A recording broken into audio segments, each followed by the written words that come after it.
When we first meet someone, what's the first things that we find out about them? Usually their name, maybe where they live, what do they do for a living, or what kind of family they have. Then we get to know them a bit better. We find out what makes them laugh, about their sense of humor, find out what makes them angry. Maybe we find out what makes them cry. What do they do to have fun or to relax? Then we go a level deeper.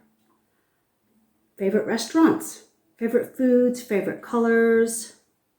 Maybe we start to get into their political views. Maybe even their religious affiliations. Then maybe we get to go a bit deeper than that. Not only what do they think, but what do they feel about their work, about their family, about their home or their neighborhood, about the world in general. With a few people, we get to go deeper than that. What are the things that they're afraid of? What do they care the most about? Maybe even how do they feel about themselves? Well, the question for today is, what level of relationship are we with God?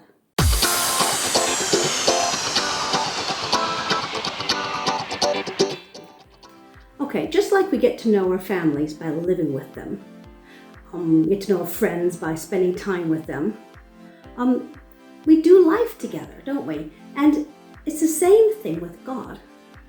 We learn what He's like and get to know Him by spending time with Him, doing life with Him.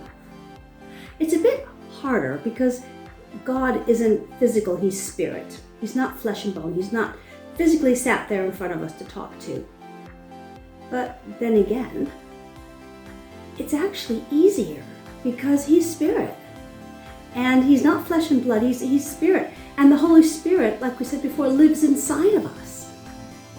So we can invite Him into our lives and He can be anywhere with us. With our friends, maybe they can be a long way away. I know some of my best friends I hardly see in the physical. But God, my best friend, is never far away. He's always right here. But practically, how do we do this? What are the things that we can do to get to know God? Well, when we want to get to know our friends, there's different methods we have. We have scheduled events, like we go to school, we go to work, we go to scouts, we maybe play football, things like that. We have these scheduled things in our schedule that we meet people in those places. We make appointments with people. Children have play dates. We invite people around for a coffee or say, oh, let's go and meet up in town and have a cuppa together in town somewhere, you know. We make an appointment. We do things together. We do life, you know. I need to go shopping. Anyone else need anything? Want to come with me? You know, or oh, I'm going into town. Oh, I need to go into town too. Let's go together. There was this one time when I was in uni and I told a friend, oh, I'm going shopping. Do you need anything? Do you want to come? And she goes, oh, no, I don't think I need to go. I said, okay, see you later. She said, oh, where are you going? I said, I'm going shopping. I need to buy some things. How could you go alone? It was just a shock to her that I could go shopping on my own to get the things I needed. And then there's those times when you have those spontaneous, deep and meaningfuls with people. You know, something really good happens or something really hard happens.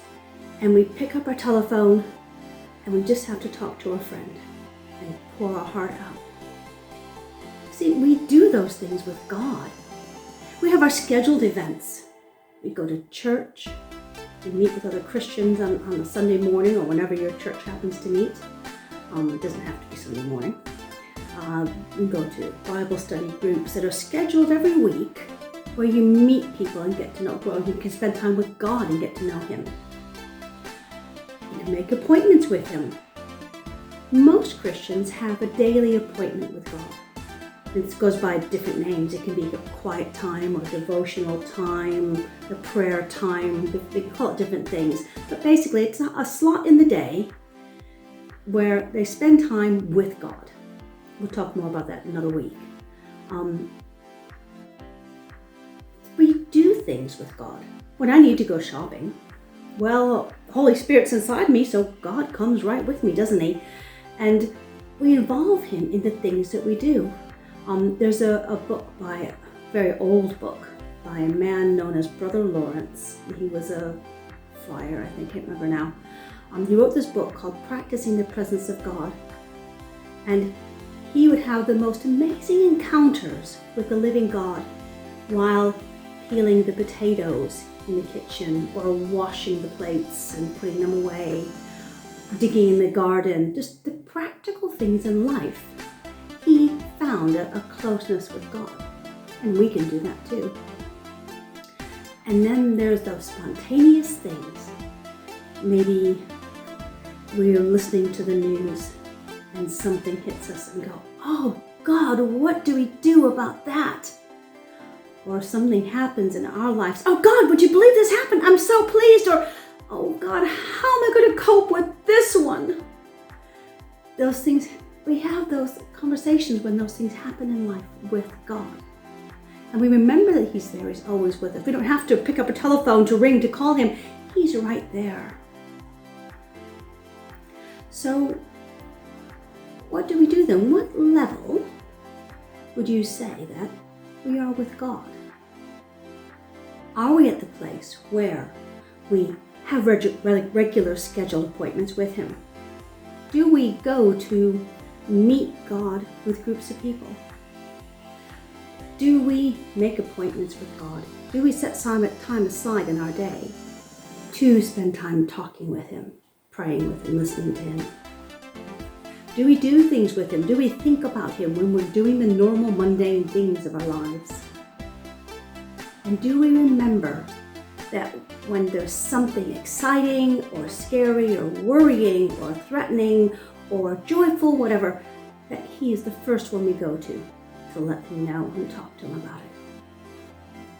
What level are you with God in your life?